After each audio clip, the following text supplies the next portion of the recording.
Welcome back to Millennials to Millionaires podcast. I'm the boy Daniel King, aka King Sold. And I'm Twee Estate. We got a very special guest for part 2. Yes, sir. Danny G, aka Papa D, is in the building. It's a pleasure to have you, brother, once again. Appreciate you. Thanks for taking your time out.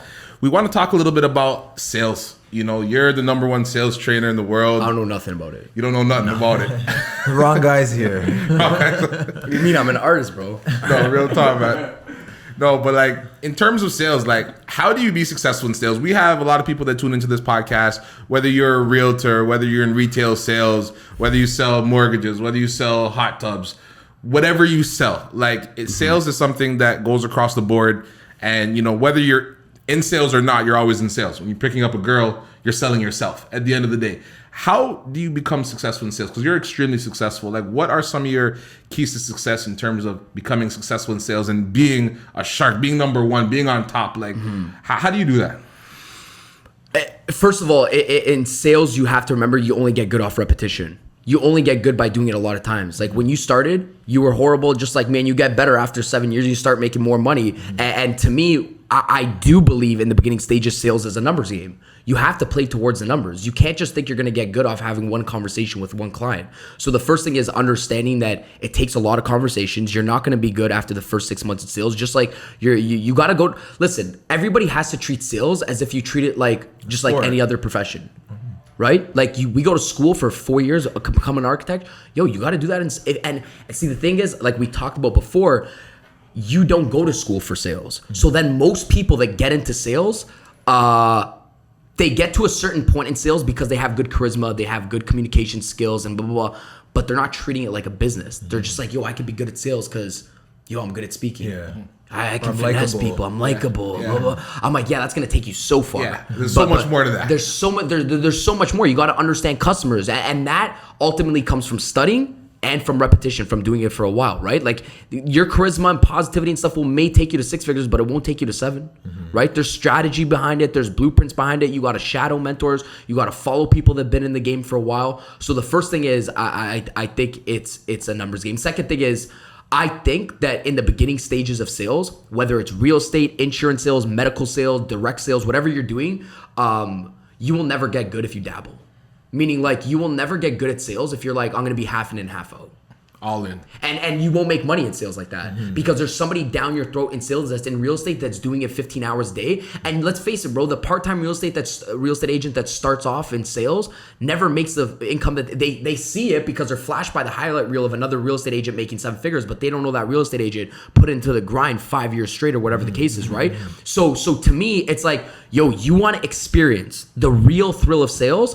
You might not have to see, the beautiful thing about sales is you don't have to go all in for the rest of your life, but there's going to have to be a crunch period of like 2 to 4 years where you're like, and we all know this, where you're like completely obsessed to enjoy that time freedom in the future. But there has to be that period. It's like the launch off period. It's like there's a plane, but you could like, we're going to Miami. We're all going to Miami. That plane doesn't launch off at 30 on the throttle. It's just going to keep going, keep bouncing, keep hovering, then end at the runway. But it's not going to launch off. In order for the plane to get up, you need to go 100 full altitude to get 30,000 feet in the air, right? And that's like sales. Like in order to get your business launched off, you got to do it day in, day out, 7 days a week, prospecting, doing appointments, following up, everything like that, right? Yeah, that's key. That's super key, man. Why sales? Why not? It's the best, bro. Listen, sales, 2 things, man. It allowed me and everybody else that I know that's in sales to be rewarded for their efforts, #1. And I love that. Like what garbage in, garbage out. That's the most beautiful thing about business. It's business. You're in sales. You're a business owner, no matter what, even if you're working for a company. I think realistically with sales, you get what you put in. Yeah. Right? It rewards garbage you in, garbage out. It rewards you based off of your efforts. Right? And in other careers, you'd see like there's glass ceilings on those careers. But in sales, like the possibilities are endless. Right? It's infinite. I wanted to do so many things like we talked about before sales, and I realized, okay, like when I wanted to get into sport, I'm not 6'5", I wasn't getting into ball and stuff like that, right? So I'm like, where else am I gonna be like rewarded for being a freaking superstar? And sales does that, like, you know what I mean? And it rewards you like above and beyond, right? And like you said, there's no cap. I realized when I was working, I could make more money than my CEO of my company. And I to me, I like that. I like having the freedom to do what I want. So I mean, sales to me, if I think everybody should do it at one point because it teaches you so many different things. Like it teaches you if you have to do sales to start a business. You can't start a business. You can't start a podcast. You can't like, and even people that are watching this that are even artists, like hip hop producers, singers, rappers, ball players, you got it. You're like still selling. Now it's even harder than ever. You got to learn how to knock on doors, get your music out there. Every single artist has a come up of them hustling on the street, giving out their CDs and everything like that. Like it's why in the future, like I want to get into like managing artists and everything like that, because I feel like a lot of these people have such like hidden, unused like potential and they're out there because they don't know how to communicate because nobody taught them that.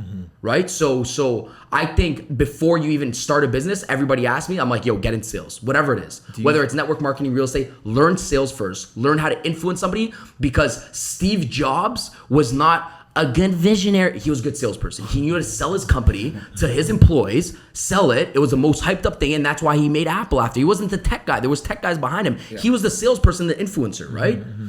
Do you think that it's the fear within people that limits them? Yes, because that level of success in sales. Yeah, or getting their message across. If it's an artist, if it's a producer, if it's a real estate agent, if it's a whatever. I do. So I mean, everybody has a great product, but it's only as good as you sell the product. Like my brother was the thinkpreneur, the guy that has a million ideas. And he's like, I had that idea. I'm like, yeah, but you couldn't execute on it, right? No action. So, yeah, I'm like, so. There's a few different ways I look at it. Like there's hit, like whatever you don't put out there will never win. So like if an artist isn't out there, he's never gonna win. If he does, like look at Pop Smoke, right? Rest in peace, Pop Smoke. Take this in. R.I.P. The guy, his producer said he had 400 unreleased track. Whether it's true or real, right? The guy put in work ethic, right? And let's say he had 300 tracks in a vault. Some of those tracks, because he had something probably in his head like every other artist goes through, imposter syndrome, being perfect, what are people going to think? I guarantee you 300 of those tracks that we're going to hear in the next 5 years as they drip them out into albums, I guarantee you half those he probably wouldn't have released himself. You want to know why? Because he would have been caught up in the perfectionist, because this is what you go through. Sales is like an art, right? What are people going to think? What are people going to think? Yeah. And then little do you know, you put out a song and it's a freaking banger. But to me, I'm like, some of the people's best stuff would never get released. But now, like, after he passed away, that stuff's getting released and people are like, this guy had so many. Yeah. What? Like, right? So to me, it's like, you got to go through like the uncomfortable stage of, like we were talking about before in the back room, I'm like, there's two things that cripples people's success in sales and in business in general. One is perfectionism. The other one is comparison, right? Like the one, does it have to be perfect? Does my speech have to be perfect? Does my pitch have to be perfect? Does the song have to be, you will lose. And that comes from a sense of insecurity. You not just being, like confident with your own stuff. It doesn't have to be perfect. People don't buy off you because you're perfect and you're a robot. The best salespeople don't go word for word for word for word. The best salespeople are just them, right? Yes, they have language that they use, but they're just their more bold, authentic self. And then you vibe out with people that are just like you, and people like that. Nobody likes a freaking robot in sales. And I think people that get into sales think they have to be robot-like. Like when I train sales and when I'm going into a company, I'm like, listen, yes, there's a script that you guys got to use. Same thing in real estate when you're selling over phone, when you're prospecting customers. Different agencies and different brokerages, Remax, they'll teach you the scripts. But I'm like, you got to learn how to pivot and adapt, because nobody buys off somebody that's like, hi, sir, let me shoot you off an email at 7:45 and I think we could work in perfect. Nobody wants to be talked like that. Yeah. That's how you talk like in the corporate world. But again, you're capped in the corporate world. I don't want to talk to a robot. And this is my number one rule in sales. Sell to others as you would like to be sold. Simple. So if you wouldn't like to be sold like that, why would you go say it to somebody else? Yeah. If you didn't like the way that person came up to you in a store and sold you that clothes and said, like, imagine, this is what I think is crazy in sales. Picture people working in retail sales, right? That's like the first start of career, like hard gig, right? Like you started retail sales. Why is it that in retail sales, every single time you walk in, the retail sales rep comes up to you and they're like, hi, sir, can I help you with anything today? And what's the automatic response of a person? It's like, no, I'm good. Yeah. But take this in. No manager has ever told that girl or guy at the front line being like, maybe you should stop saying that, because nobody's trained. They don't care. Yeah. So it takes somebody like us to step in and be like, have you ever thought that every single time you say that line, you get a no response? Well, what do you mean? Yo, every time you know you're going to get a no response. That's what crushes you. Either you got to learn how to deal with it or you got to switch up your opening line. And this is the kicker to sales. If you're getting an objection in the first 5 seconds of conversation, the first minute, homie, you got to switch it up. Simple. Yo, do you object a friend when they call? No. So you got, the first thing is being likable in sales, right? So I'm like, the people that win me, and I go very bottom level, the people that win in sales know how to open up a conversation. Like when I walk into like Harry or something, the guy, I never used to have a guy that I shopped with before. I just used to walk in the mall, get whatever I get and bounce out. But now, last year when I walked into the mall, one guy, and this is like what skilled people do again, they realize human communication. He didn't walk in and say, hey, sir, can I help you with anything today, right? And this guy now happens to be my friend, which is good at sales. I'm like, this guy's clean.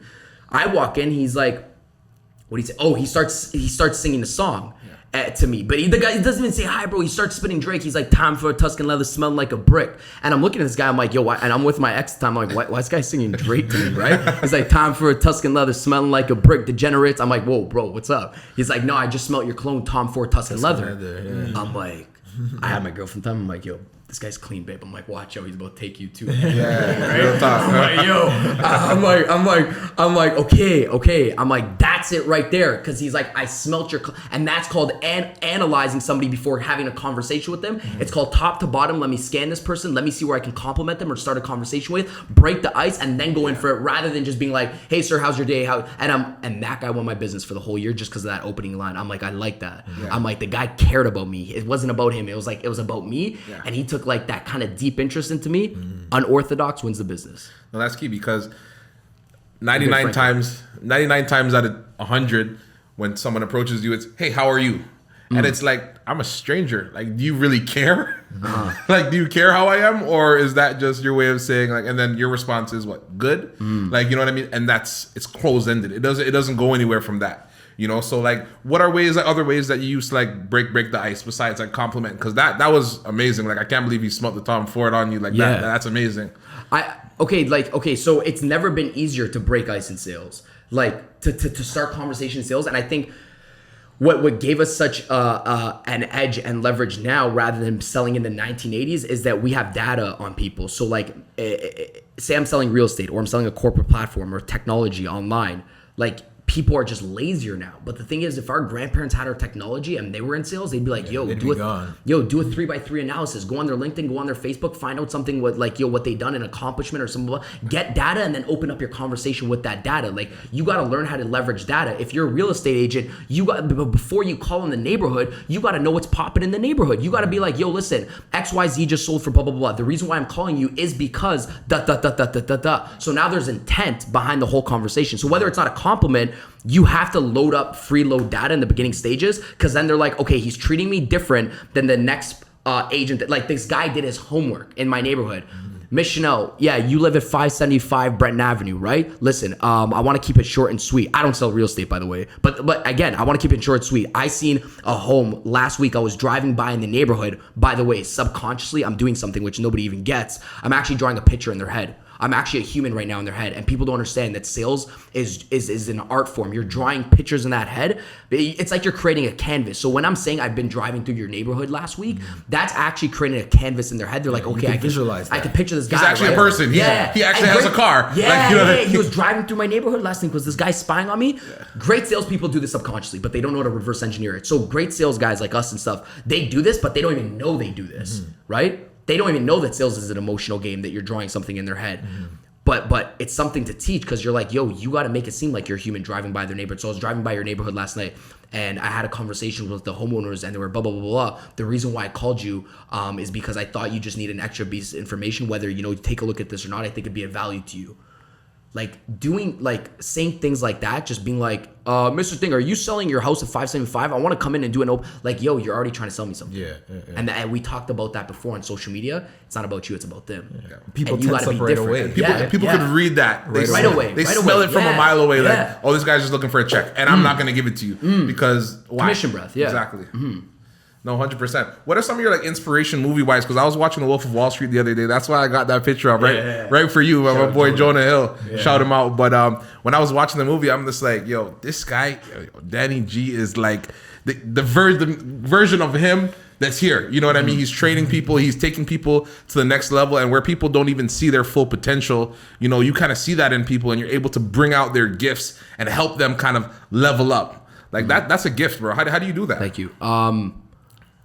Damn. I mean, I never really think of it like that, because like I think of my business just like anything else, and like when I look at people and I really see, I'm like, yo, where's this person struggling? Whether it's an impact or not, I just look at like, okay, where are they right now? Where do they want to be? And like, and that's what sales is actually. Like, where are you? Where do you want to be? What's the gap? You solve the problem. And I just look at every individual like they have a gap in their life. Or this is the kicker.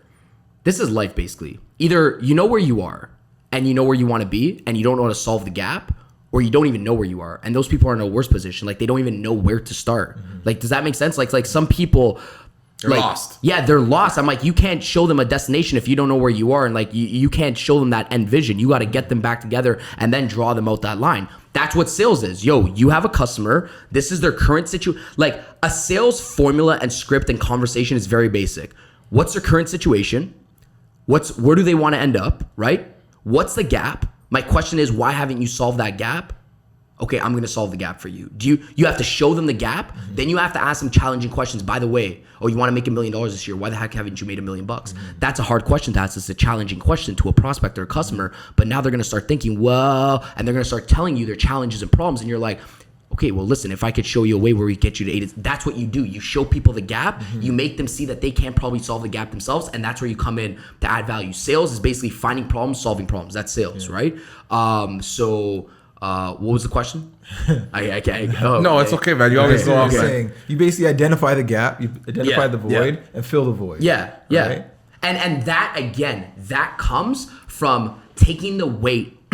That comes from, in the beginning stages of a conversation, asking a lot of questions like good agents do, but bad agents don't. Like that comes from caring about them and finding out their current situation and actually qualifying them and not rushing the sale. Because most people that think it's a good buy or a hot buy can either get toyed with. Actually, I'm gonna go ninja for a second. It might be advanced, I don't know, but we need that, man. Go advanced. Okay, so there's different types of buyers, okay? And everybody understands this. There's different types of buyers, blah, blah, blah. You guys can read sales books, whatever. I'm not gonna get into that.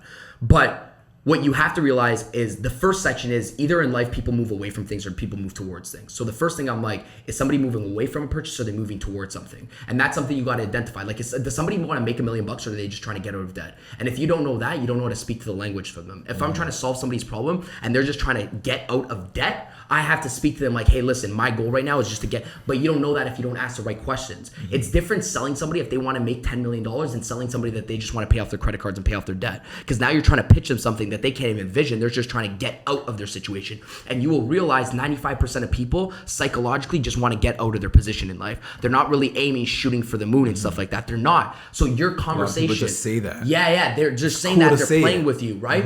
And then when you look at different buyers, you have to realize there's a bit different stages. The first stage of buying is the defense stage, meaning no matter what you do, people will hold their cards and be like, I'm not going to show you nothing. I'm defending myself. Guard is up. Guard is up. When I walk into the store and you ask me, am I looking for something? Maybe I am, but I'm telling you no, because I know you're about to sell me something. So my defense mechanism is guard. It's like I walked in there, so obviously I am. Yeah, yo, how in the world, okay? We're buying new Benz, going in to buy a Benz, right? It's like, how in the world are you asking me, are you looking for anything particular? No, I'm just shopping around. And then the sales guys get sold on that. The sales guy's like, oh, okay, well, if you need anything, my name's John and I'm in the back. I'm like, bro, you actually think I'm just shopping around? I'm coming in a Benz dealership. I walked in here. Yeah, I walked in I'm looking for a Toyota Corolla. Yeah. Yo, I walked up in here and you think I'm just shopping around? And that's the problem, is that people don't understand that the first stage is a defense mechanism and you got to learn how to break that defense like that guy did with the Tuscan leather smell like a brick. So first stage, defense system. Everybody will defend. They will not give their cards. Nobody's going to say my budget is $750,000 because if you tell a real estate agent the budget's $750,000, he's going to go up to $850,000. So the first thing is be like, my budget is $500,000, right? Yeah. But do you believe that? That's the thing. But most people take everything at face value. They're like, all right, perfect. Let's work at $500,000 rather than be like, all right, why is the budget at $500,000? Like, rather than actually, nobody cares. They just take everything what people say.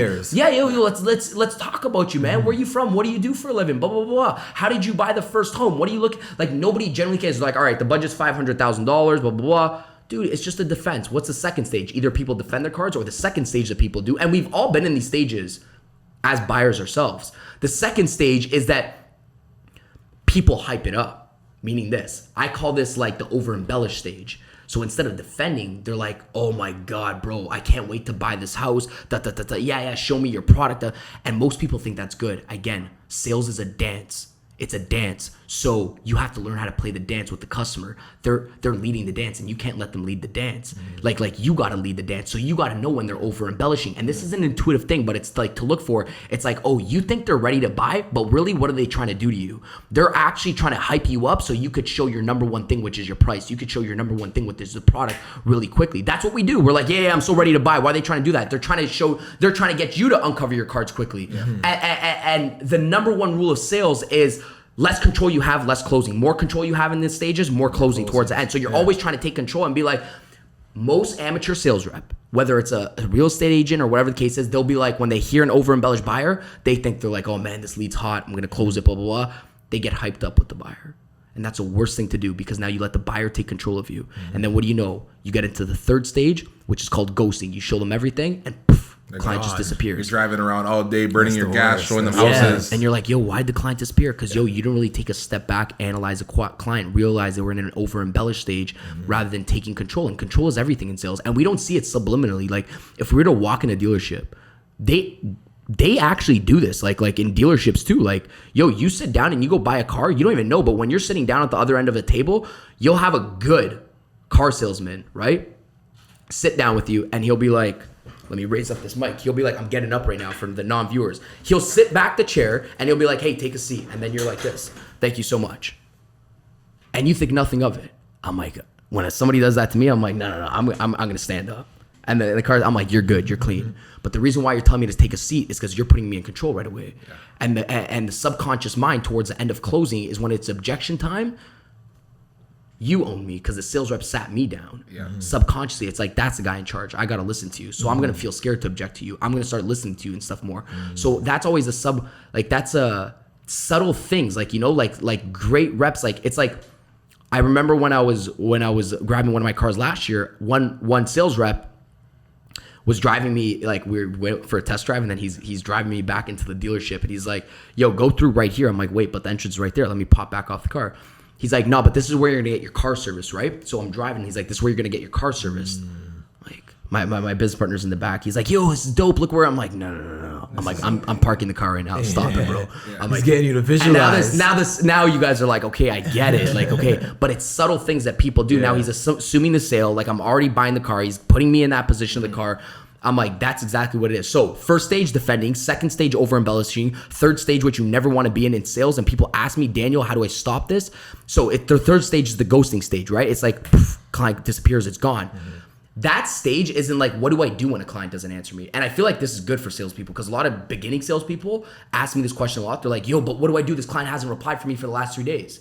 It's the same thing as a girl. You go out on a date with her and she doesn't reply to you for the next week or something. And you're like, oh, she's busy. Bro, she's not busy. She's texting 7 other dudes right exactly, now. Exactly, 100%. She ghosted you. She's at Blue Blood right now as we speak.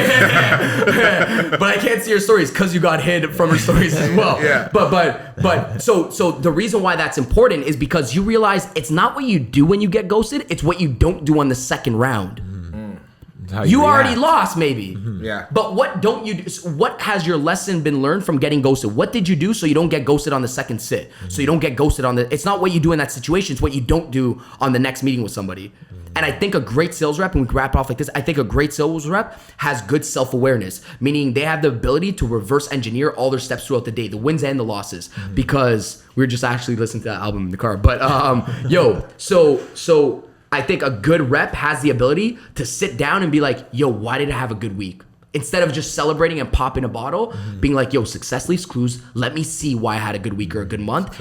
And why did I lose this month? Because if you could do that, you become a beast in sales because now you know how you operate and not anybody else. You know what makes you win. And then you could duplicate it and you could teach people.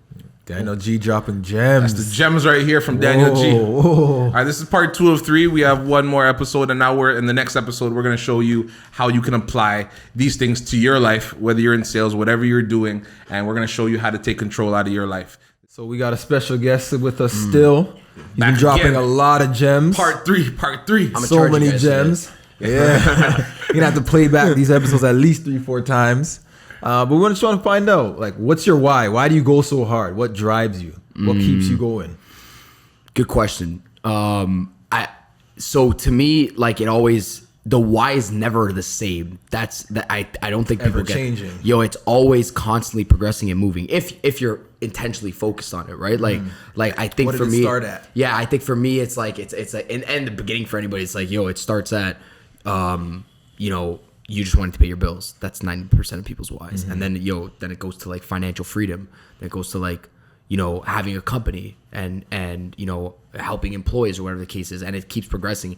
And now to me, like before on the other episode, I think to me, the more I put out there, the more I realize that I'm doing more than I think I am. So I realize I'm like, the why now is to go a lot wider and impact people. So I do want like the grade 12 history book type of like people know who I am generationally when I'm past, just not my kids but other kids like yesterday I was on a live stream. I don't know if you guys saw, but I was on a live stream with like a 9-year-old, and this guy's like, man, I watch your live streams every single night. I saw that. And I'm watching this kid, I'm like, wait, 9 what? years old. Yeah, like 9. He's like, I watch it every single night. And he's like you're like a role model for me. And he was saying, he's like, how do you do this and how do you do that? And that, like, as I was saying that, like, it was even hard for me to answer, because I'm like, I know why I do this. I'm like, you show for what you lack for when you're young. So I'm like, typically, like, I didn't have like parents that grew me. Like, I raised myself, bro. When my parents split up, they were working 2 jobs. I raised myself. And I'm like, you show for what you lack for when you're old. Like, when you're older, you show for what you lack for when you're young. Yeah. So I'm like, I like a big part of what I do is like I kind of want to be like a father figure to the people that just don't have fathers. And I make a joke like when I say Papa D, and that used to be a joke, but I'm like, I wish I had somebody that like I could watch on live stream, and like that guy. So I like a big part of it is like, I want to be the father to people that just don't have fathers, that like that like I could be somebody that they look up to and they can get inspired from and things like that. So that 9-year-old kid was a big reason as to why I do it. I'm like, that's the reason why I push every single day. If there's somebody that like watches me at the age of 9 years old and he can learn things that he doesn't get taught at school, maybe that guy, and that kid doesn't actually, bro, it's funny because he doesn't have a father, that kid. So I'm like, maybe I'm like that piece, that missing component where he feels like at home with me and stuff like that. I'm like, that's amazing. That's why I push every single day. When people come up to me and they're like, I follow your content wherever it is. At first I was desensitized to it. I was like, oh, cool, man. Yeah, nice. What's up? Blah, blah. I'm like, no, this means a lot. Like this is more than what you think it is. You know what I mean? Like, it's just, powerful. It just used to be, it still is, because I'm a business guy. It is still like, it's my business. Like on and off camera, I just do it 24/7. But the more, that's why I travel with Franco, we call him the shooter. I'm like, the more we put out there, like, it's extra for these people that they could follow along and they can help them out and stuff like that. So, man. That's powerful, bro. So it's like almost if you don't do it, like you're doing a disservice. Yeah, like we said, I'm like, when I don't put out content, it feels, I'm like, whether I think it's good or not, it's not about me. There's so many things that I held back online for 4 years. I'm like, it's such a good point, and I didn't put it out there because I'm like, but it's not that great. You think you don't like, but then I realized I'm like, even if one person likes it out of 10,000, I'm good. Yeah. Even like when I go on stages and there's 1,000 people, I'm like, I don't care about if all you guys like me. I'm like, I don't need the clap, save your admiration. I'm like I care about the one person that's struggling in their business right now or struggling in life. I say something that just shifts your freaking paradigm and like you're good. And I'm like, that's what I care about. I'm like the one person that's gonna follow and focus. I'm like, I don't need everybody to live me on. And face it, as you start operating bigger in life, we know this. Like as you start making more money and you start going online and stuff, some people aren't gonna like you. That's just it. You're putting yourself out there. Yeah. Like that's just the name of the game. 50% of people probably won't like you. Or even if you have 95% of people that like you, 5% won't like you. And that actually, it's crazy because in the beginning of being online, it's like it kind of gets discouraging when you're online. All you focus is on that 5%. Yeah, that 5%. Right? That matters so much more. Yeah, and you're like, one bad comment, but there was 100 good ones. Yeah, why don't you focus on the 100? Who's this guy though? Yeah. And in the beginning stage, you get caught up in that. And then you just become, you're like, you know what? This is just part of the game. You know what I mean? This is charge it to the game. It's part of the game. Like this is what it's gonna come with. You wake up in the morning, don't look at your phone, don't look at just focus on your business. Don't look at all the junk that's gonna be in your inbox and everything like that. It's weird in the beginning stages of running social media and everything like that. No, it's crazy because a lot of people, when they wake up in the morning, the first thing they do is go on the Instagram. They're laying in their bed, Worst thing. and they're scrolling through and they're watching stories, and it's like you get caught up in other people's lives. Yeah, it's like For the people that didn't see that live stream yesterday, and like that 9-year-old that you're an inspirational figure to him. Like, what kind of advice and tips were you giving him? Like, how does the average person become Danny G? That's what I want to know. I told him the first thing I said to him was, he's like, man, and when I'm older, I want to be like you. And I'm like, no, you don't. Be better. I'm like, yeah. I'm like, you want to be better? And I'm like, you're never going to be like me, and I'm never going to be like you. I'm like, if you think of it, like God's designed us completely different. Even twins that you think are twins have completely different DNA. Yeah. I'm like, it's like I sometimes I'm going to be honest with you, like, I don't even like horoscopes and stuff like that because I'm like, how are you going to label me just as a Sagittarius? I'm like, I'm completely different. I'm like, you're telling me I'm just a Sagittarius? I'm like, nah, man, can't label me and put, because everybody wants to be put in a box in life, right? And I told him, I'm like, you will never, what were you saying? I was going to say, it's funny because people find comfort in that. It's a game. Boxes, right? It's a game. I'm like, you're playing a game. Everybody's playing. That's why we I'm like, love it's to fun. We compare like that. right? We like that. But most of the world are sheep. Though, yeah, right? yeah. And we've seen this in the last 6 months, right? We follow whatever people say. Yeah. Wear a mask, don't wear a mask. I'm like confused. I'm going in a restaurant. She's like, yo, you've been through this, right? Yeah. You're like, yo, do I put it on? I'm like, she's like, but then I'm like, do I eat with the mask? I'm like, you're just getting told what to do. And you realize this when you're conscious of it, you're like, damn, bro. Like, we're just constantly getting programmed. But I told him this. I said, number one, he's like, what's your story, man? I want to be like you. I said, number one, you don't want to be like me. I'm like, you want to be like you. You're going to have things that I have and you're going to have more, but you don't want to be like me because I have talents and characteristics that I can't emulate that you have. I said, I'm like, man, you do things that I can never do in life. And he's a 9-year-old. So I got to, play it a bit down for him. And then I said, the other thing was, I said, I know his mother, right? She's a hardworking businesswoman. She does really, really well in her business. And I said, you're going to do a lot of things in life. And I'm like, right now is your time to do everything you want to do. And I said, when you get to my age, man, and I'm like, when you become 20 and, you're 15, you're going to do things that the mother, because he loves his mother. I'm like, your mother's not going to like. I told him, I'm like, there's going to be people that don't like what you're doing because he wanted to be an actor. I'm like, there's gonna be some people that don't want you to become an actor and they want you to become a doctor, lawyer, engineer. And I'm like, but listen, I'm like, you love your mother, right? He's like, yes.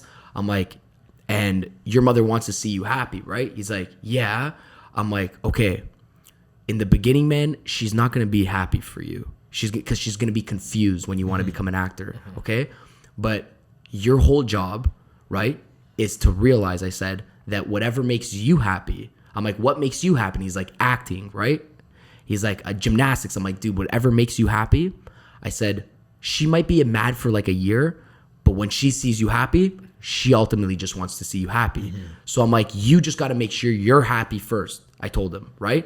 And it's big because we don't realize that, like, we always try to, save somebody else before we save ourselves. And I'm like, this is a huge lesson for him. I'm like, make sure you're just happy. Because then you don't want to be the kid that just goes to university of engineering just because you did for your parents. I'm trying to teach him this lesson when he's young. I'm like, make sure you're happy. Because 5 years down the road, I told him, I'm like, my mom still doesn't know what I do. She thinks I'm an accountant, my mom. But yo, she's happy for me. You know what I'm saying? She's my cheerleader, bro. To this day, she thinks you're an accountant? Bro, I swear, like, her friends will ask, like, oh, so what's your son do? Will we see him around? Blah, blah. She's like, yeah, he does, like, financing. He does, like, he's like a businessman. He does accounting. I'm like, yo, mom, I'm in sales. Like, what are you talking about? But it's the conversation I had with them when I got into business. I'm like, mom, you'll probably never know what I do because I'm going to do so many things. We're like us, like, bro, we're always doing different things, right? Yeah. But I'm like, I just need to know if you're going to support me or if you're going to be on the sidelines hating me. Because I'm like, if you support me, I'll always tell you things. I'll be amped up to tell you what I'm doing. And she's like, no, honey, I got you. I'm like, cool. That's all that I need. I just need the support. I don't need you to understand everything I do. And most people try to prove their business models to their families, their friends. I'm like, yo, if a vision is the art of seeing what nobody else sees, how are you going to try to convince your family members if you're thinking so big they shouldn't understand what you're doing? Not going to. You just got to know that they support you and that's it. And sometimes you got to leave the conversations and toss them to the side and just, be in the present with them and not talk about business 24/7, right? They just got to see you happy and that's the point. And I told them, I'm like, when you're happy, she will be happy. And I said, that's all you got to make sure. I'm like, just do what you want to do when you're young. And I said, one more thing. I said, you will figure out what you want to do and what you don't want to do. I said, just like when we talked about Instagram posting and stuff, I'm like, do gymnastics, do acting, do soccer, do basketball, and figure out what you like and don't like. And that was the advice to him. And he's like, oh, okay. But it's interesting telling him, I'm like, yo, I just gave a 9-year-old advice. I'm like, so people are like, yo, D, you should have kids. I'm like, don't play yourself not right now. I'm like, that was good, but I'm not doing that every night. Anyways, yeah. No, that's major, and I know that kid must look up to you, and he goes to sleep every night. Like those things like resonate with him. You know what I mean? So that's very powerful. Like on the previous episodes, you know, we talk about consistency, dedication. You know, doing something that you're passionate about. What are some other like secrets to success that you would say that if a millennial wants to become a millionaire, what are some other secrets to success that you would drop? Don't judge. Meaning, just because you see somebody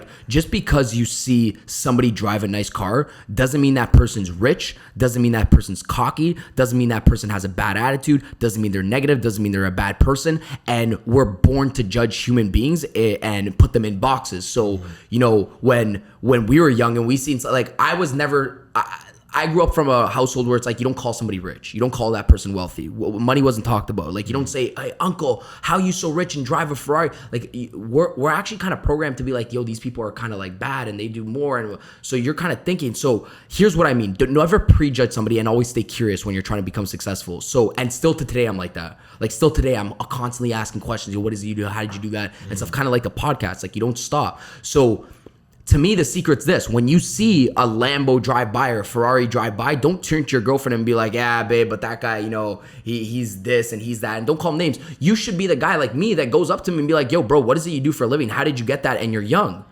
Because curiosity propels you towards the future. It gets you hunting for the answers. And that's inevitably was the key component to my success. I never stop asking questions. You win when you're young because you ask, why is the sky blue? Why is the grass green? So you get all the answers. But when you're older, you develop this ego. It's like, yo, make sure your curiosity and your skill sets drive the car while your ego rides shotgun always. And that's super important. You will always you're going to have an ego, right? But the ego, right? We say like EGO, etching God out. You got to watch out for that. You got to watch it. It's the most dangerous thing because you're going to see when, and it comes in, then when you start becoming successful, it creeps back in and it tries to change you. And it's like, hey, now you got some money, you ready? And then the devil tries to come in and it's like, but you got to remember, like money should always change things, but never change you. I always say that. It changes things, but never change who you are. It's that, like, I'm still the fun kid from high school, like clowning around and things like that. I didn't make me become somebody like, and you know what? There was points and times in my life where I realized it was about to change me, and I caught myself.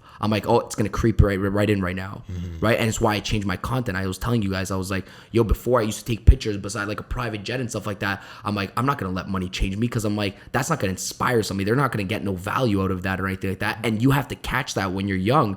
And I'm glad that I caught that when I was young. I'm like it should change things, but never change who you are.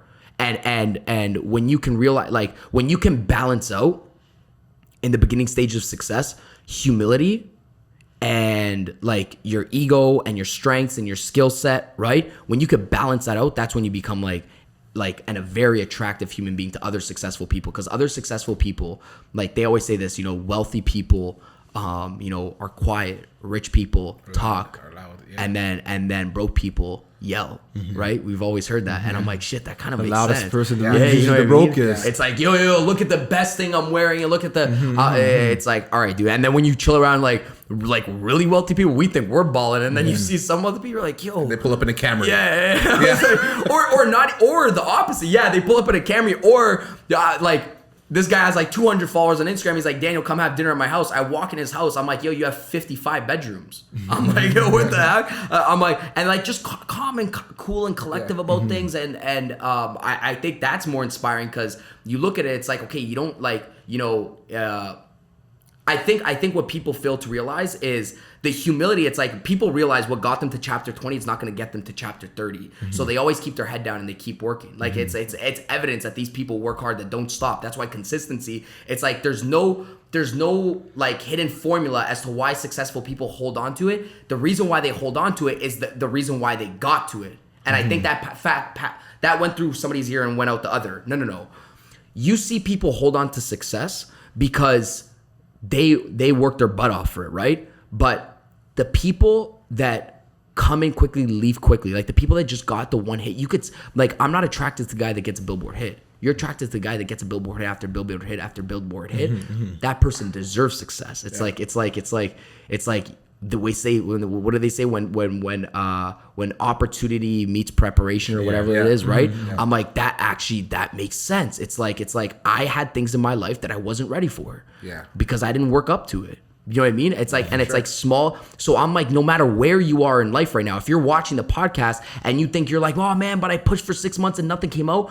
Listen, God is saying, I'm gonna give you something. But if I were to give it to you 2 months, like right now or in 2 months, you're not ready for it, and it's gonna be stripped away from you. Like you gotta be ready for a mountain that I'm about to give you. Because when I give you success, I'm gonna give you 3 mountains after that. And you might not be able to climb it. You might not have the work ethic to climb it. You might not have the emotions to deal with those, to deal with friends leaving you, like really weird stuff that goes on as you become successful that you don't really think about, right? And then you start to, like, weird things, man. Like sometimes I'm like, yo, how did this person go behind my back? How did this best friend not talk to me anymore? Like you know, I wanted to even ask you that. Like, you know, you're dropping crazy gems, right? Well, you just brought up friends briefly, and I wanted to know the people that you grew up with. Are you still in communication with them? How do you treat them? These people that are on this new wave of this new journey that you're about to embark on, how do you treat them in relation to the people that you came up with? Because everybody wants to be your friend when you're at the top. You know, everybody wants your money. Everybody wants to be your friend. And my grandfather's always like, he's like, when you make money, you're going to have a lot more friends. I'm like, what are you talking about? Right? I'm like, no, I won't. And then I realized, I'm like, yo, why is this accountant calling me 24/7? He's like, ask me to go for dinner. I'm like, what's up with these people? Right? And were you calling me when I was knocking doors? How come you weren't calling me then? Yeah. This girl's like asking me to chill. Like, hey, how you doing? I'm like, yo, wait, what? I'm like, you left me on read like 18 times, like 4 years ago. Yeah. So I okay, here to answer the question is the day ones, right? That you grew up with and stuff like that. The day ones it's a really weird thing that happens. Either one, the moment they have some sort of grudge or jealousy that comes in them, it's never gonna work out. Because they take you for who you used to be, and they don't take you for the person you are now. And when people are like, oh, you've changed, and you're like, yeah, no of course I've changed. That's the whole purpose. Like, it's like I didn't change in a bad. Yeah, I've changed. I personally grown and stuff like that. But like there's a very like smaller than a period, like 2-3 people that I grew up with that I still chill with to today. A lot of them, they hold the grudge, they hold the jealousy, they take you for who you are now. And I think it was okay, this is the best way I could put it, right? Imagine you grew up with somebody and you hustle with that person, right? You're playing sports with that person. They're like your day one homie, and then they go to college, university. Maybe you go to college, university, but you drop out, you start a business, you start making money, right? Take this in. Imagine I was traveling, speaking, and I come back into Toronto, right, last summer, and I'm all amped up to see all my homies that I used to go to school with. You know, I want to take them out, go for dinner. I want to employ some of them. I'm like, yo, let me get you a sales job. Like, you guys crush with me. Like, you're in your head, you're like, yo, what are you doing? Like, come work for me. You're amped up. Because it's better when you're doing it with your friends. Like, it's all better at the top. My motto is like, you want to do business with people you want to do life with, right? So it's always better like that. So I'm thinking this is what's gonna happen, but it doesn't always happen like that. So I come back into my home city, pull up with the car that was my dream car, right? And I'm like, yo, people are gonna be like, yo, how'd you get this? But then I realized, I'm like, okay, imagine this. Imagine you grew up to school with this person. They went to university with you. They went to high school with you, bro. Like, you dated the same girls. You guys are like, yo, blood. You think that.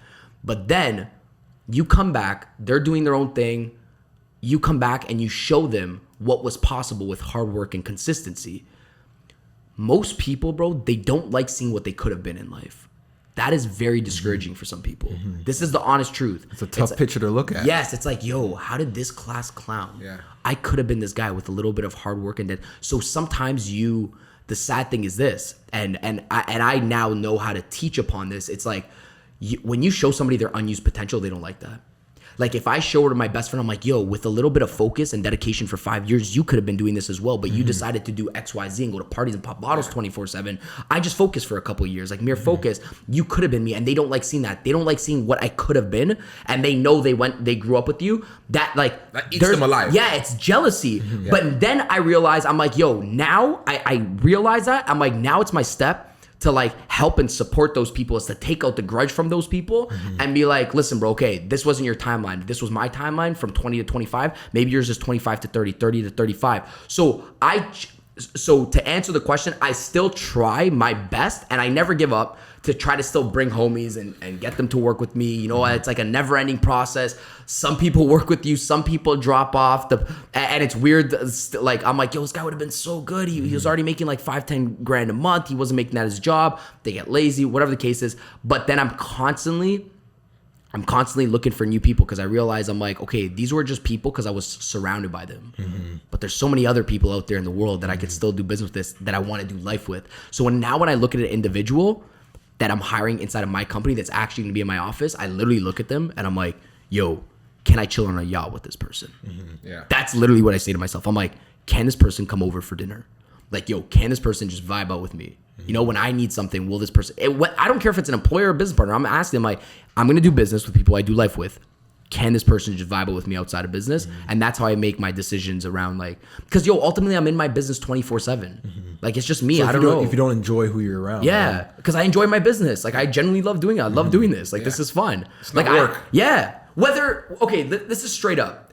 Whether Franco the shooter, right, is the best in the game or he's not the best in the game, he's with me for a reason. Because you guys get comfortable, along. Yeah. get along. You know what I mean? Like, I could do the stuff that I want to do in front of me, and that's the most important thing. And when you could play towards that, it doesn't matter because then you start developing each other. You know what I mean? It's like, if I'm not comfortable with my shooter, then it's like, by the way, I call him Frank. If you guys are watching, you're like, why does he call him Frank the shooter? I'm like, because he shoots, right? But if I'm not comfortable with my shooter, then I'm not going to be able to develop him because I'm going to be scared to be like, yo, it shouldn't be like that. It should be like this, blah, blah, blah, blah, because I'm going to be reserved. But if it's just my friend, I'm always going to be open to my friend. And then I'm going to create him into something better, which is going to serve him in the future to get other people and get other clients and everything like that, right? So 100%. That's key, man. Man, you dropped a whole lot of gems for us today. We got a book at the end of every episode. We always recommend a book. This is called The 10X Rule by Grant Cardone, also known as Uncle G. You know, Uncle G meets Papa D. The reason I love this book is because it pretty much talks about how to 10X your life. You know, you want to make 100 grand. It pretty much gives you the formula how to make that 100 to a million, you know, and to 10X your life, you have to 10X your efforts. You know what I mean? It's like you're going on live every day. Like, I don't see anyone that works harder than you. You know what I mean? So this is a great book. Just to kind of close us off, what's your favorite quote? It could be yours or it could be like somebody that you follow. Like, what's your favorite quote that you would want to close? whether you think you can or can't, you're probably right. Facts. So I think it's Napoleon Hill that said it, but he's like, whether you think you can or you can't, you're probably right. And when I think of that, it's like so simple, but when you think of it, you're like, yeah, because whatever you believe is right. Exactly. Like whatever if you think you can't do it, then you won't be able to do it. If you think you can do it, so why doubt yourself? Yeah, because the mind is like, mind control is like the number one thing of So success. key. It's insane, bro. Like if you think you can't close that deal before you go close the deal, you're not closing the deal because now your thought projects energy projects your action, right? So like at first is the thought of anything. So it's like the thought is everything. Like if you think you can't close a deal, then the second thing is action. The third thing is results. So thought leads to action leads to the results. So it's like if you think you can't, you're probably right. You're not going to close it. Like it's right. It's not going to happen. Now you're going to like sales to end it off is like it's a transfer of enthusiasm and confidence. The moment somebody else on the other side gets more enthusiastic than you, that's when they buy a product. You have to learn how to transfer enthusiasm and confidence. But imagine if you think you can't and you go into a sale, you're now transferring hesitancy. And you can't close a deal when you transfer over skepticism and hesitancy yourself. So I'm like, yo, you guys better not sell this product. I don't care if you're selling shampoo, books, or real estate. I'm like, if you're not fully convinced in the product, that belief is going to throw into action. That's going to show results. 100%, Right? man. My guys. Thank you guys for tuning in. Millennials to Millionaires, M2M podcast. It's your boy Daniel King, aka King Sold. It's Twee to your state. My guys, Daniel G. Thank you guys. Thanks for tuning in.